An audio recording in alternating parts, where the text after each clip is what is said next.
Can you tell me a bit more about where things stand? I know you were saying to Karina earlier you were concerned about cybersecurity being an issue. Well, What are I'm you going to always do? so as the election authority, and given all the things that have happened in 2016 and all of the increase in focus on elections in America, we always have to report something like that. If you see something that you thought was a little odd, I thought it was certainly odd last night for this website has been up 99.5% of the time, right? And the 5% being last night. So over the last year, we haven't had any issues with the site. And so for it to crash at that time, I thought it was odd. So I have to report that to the cybersecurity folks that are at our disposal as the election authority.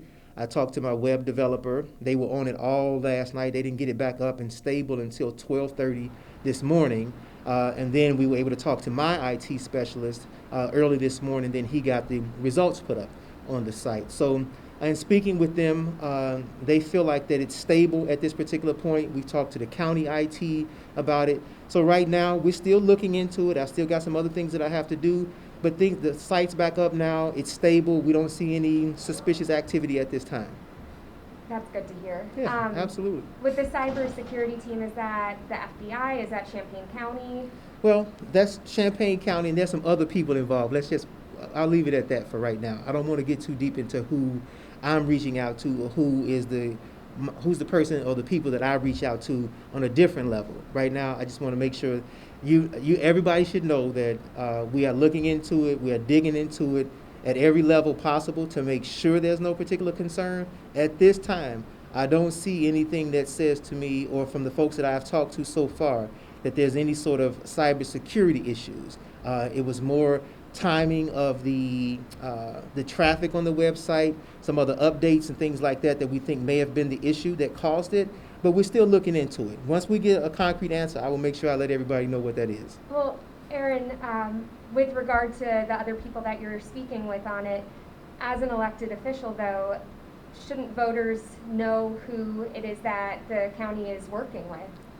Well, I explained that I'm working with the county IT, my IT specialist, the web developer that I've used for the website, and then there's another entity that I have to go to as an election authority when we think that there may have been something suspicious. So I'm just going to leave that right there because I don't think that's necessary for us to get into any further. Why can't we know who the election entity is? Who said it was an election entity?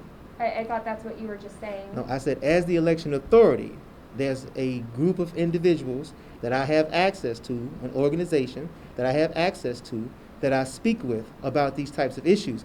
But I don't want to highlight or make this situation something more alarming than it is already, right? The website is back up. The results are up. I don't think there was anything nefarious that happened at this particular time.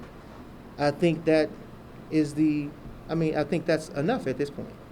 Well, if it's nothing nefarious and things are fine, then shouldn't we know that who the organization is that you've spoken with? You're an elected official, Aaron. That's why I'm asking. And as an elected official, I have taken the time out to come and sit with you and answer your questions. And I'm saying to you that the IT specialist in my office, the county IT specialist, and another gentleman in county IT, and the web developers, who is a specialist and been doing this for 25 years. I've spoken to them as well as the other entity. The other entity is something that is more direct for election authorities if we think something nefarious has happened.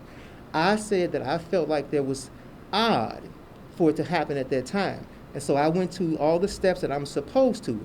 At this time, there's no evidence. There's nothing that makes me feel like there was any sort of cybersecurity breach or anything like that. So that's why I'm stopping at this point. So you will not say who the other entity is?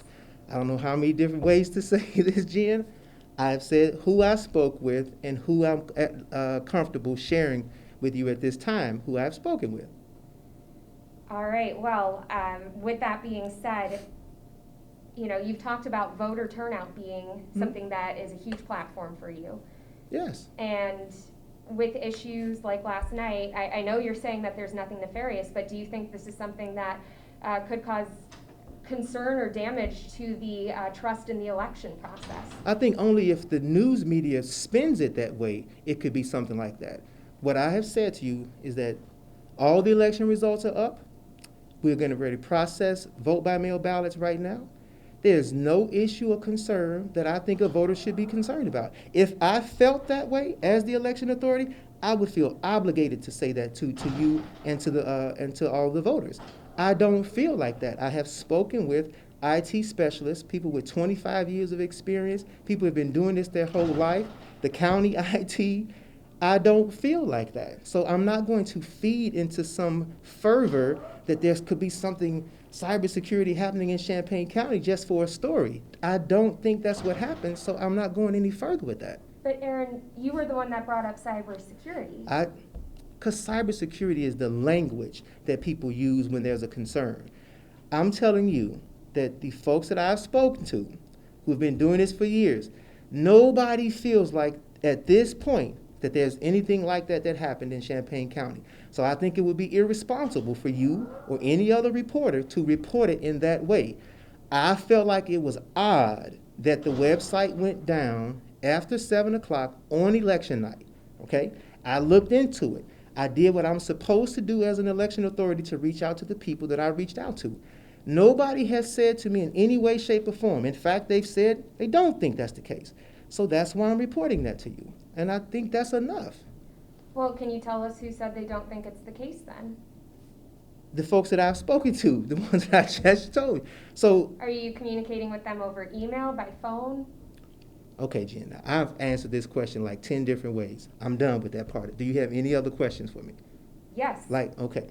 Can you tell me a bit about the vendor? Are you going to look up at backup plans to the vendor? So when you say vendor, are you speaking about election services, systems and services? Okay. So Jen, it would be best for you to just ask questions and get answers as opposed to assuming something.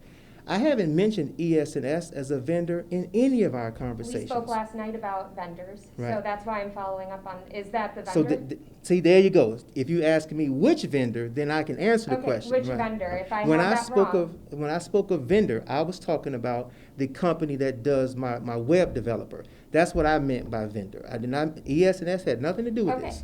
Who is the company that is Image Graphics. Image Graphics. Okay. Are you going to look up backup plans possibly for Image Graphics? When you say backup plans, what do you mean? Do you want to change vendors moving forward? No. Well, I don't understand this angle that you're working here about. There's nothing here, Jen. The website went down. The people who are responsible for fixing the website fixed the website. The results are up. I thought it was odd. I looked into it. Other folks have looked into it. They're still looking into it. If something shows up that there was something nefarious, I will be the first to tell you.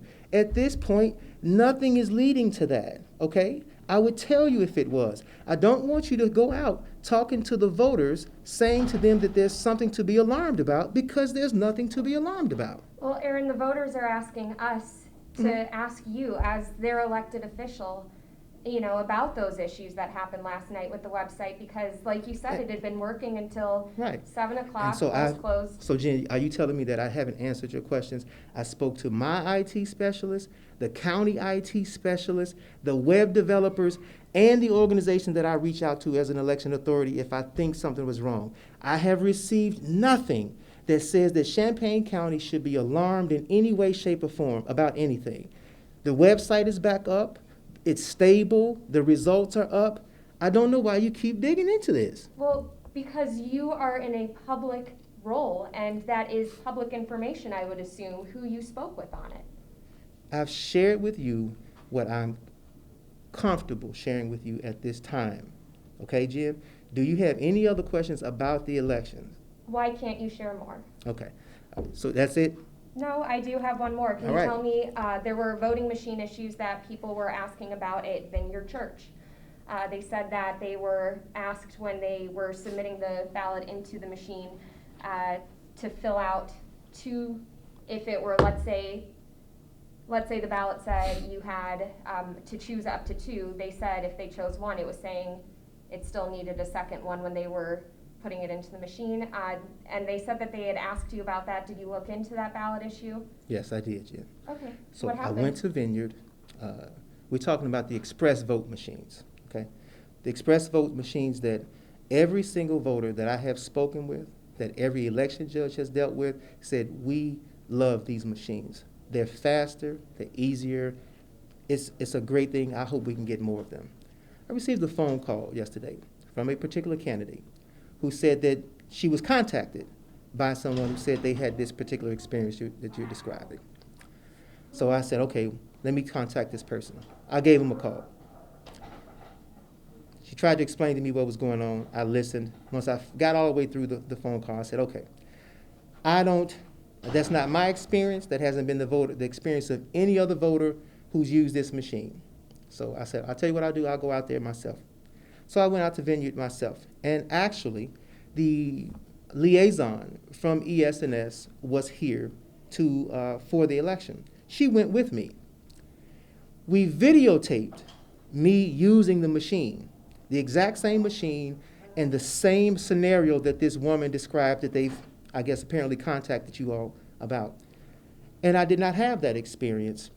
What was being described, I believe, was that on the verification screen, the person thought, because it says you can vote for up to 2, the person thought they had to vote for 2, and so they went back and voted for another person. So they voted for who they wanted to and voted for someone else because she thought she had to. And when I went back and looked at it, all it was, she just needed to keep pressing next until she got to the final screen. That's all that it was. Now I want to ask you, are you telling me that that person contacted you? Yes. The voter did? We have the voter's contact information as Did well. the voter contact you? Now, see, I am not no. See, you want to ask me questions and then wonder why I don't give you the answers you want. I'm asking you, did the voter I'm trying contact to answer for you. Okay. I have not been the one to speak directly to the voter. Okay. Someone else at our station did. Okay. The voter herself talked to somebody at the station. That was my understanding. Okay. I spoke But you don't to the know. candidate.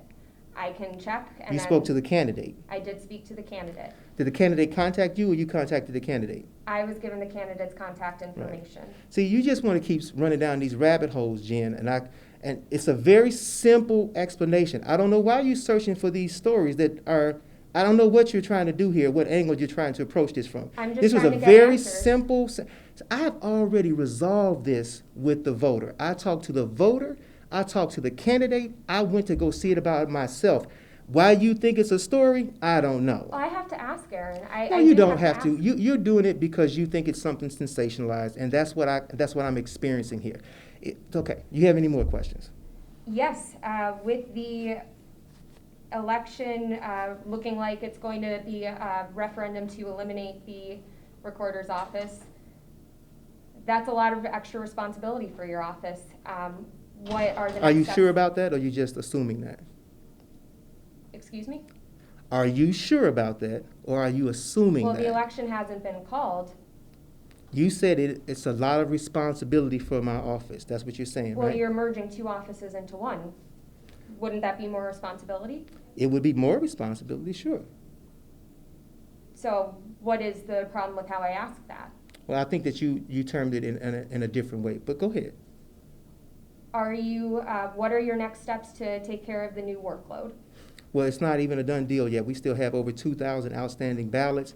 The measure is winning by 300 votes. It's not over yet, so I haven't made any steps to finalize or to move forward. All right, and in the past, not just with your term, but there have been issues with elections at the county level here. What are some of the steps that you are hoping to take moving forward just to make sure that it keeps improving year to year? I think that's where experience will continue to come in as we have more elections. If you look back at some of the things that we've had to deal with, our learning curve, I don't think we're making the same mistakes over and over again. But this is what happens when the 70 years of experience is taken out of the office intentionally by the previous administration. There's going to be some bumps in the road and learning curve. Now, I think the other thing that is far more of a story and far more important is that during a pandemic where people are dying right here in Champaign County, my staff and I have stayed on the front line of this pandemic, serving voters, making sure they get the access that they deserve, curbside voting, in-person voting, the election judges. All of us have stayed on the front line to make sure that democracy continues to work. But all I get is all these little ancillary issues to try to sensationalize something, as opposed to looking at the hard work and the sacrifice that the people right here in Champaign County, election judges and staff, are making to make sure these elections are pulled off. We've increased vote by mail astronomically to make sure people can vote safely. We've increased the number of voting locations, of early voting locations. We have done more in this office in 2 years than I think my predecessors have done in decades. That's what I think people should be concerned about and should be excited about as we move forward in Champaign County. And we have covered that. For example, when you reached out to us about the drop boxes being added back in, we had that this weekend. Mm-hmm. And I know that we did a follow-up on that. We have been covering the vast amount of effort that your office has been putting into making it COVID safe. Aaron, I'm just asking the questions though, because people vote to put people into office to determine what happens to their taxes, to their referendums, their daily lives. Yeah. You know how important it is. And as an elected official, I just need to ask, what happens? And, if things have gone wrong, how they're getting fixed. There is no angle other than giving people the answers. That is my role as a journalist, is to talk to people's elected officials and help them understand what's going on. Okay. So I have all the questions that I wanted to ask. Is there anything that I didn't ask that you wanted to talk about? No, I don't think so. All right. Okay. Thank you. All right. You all have a good day. You too.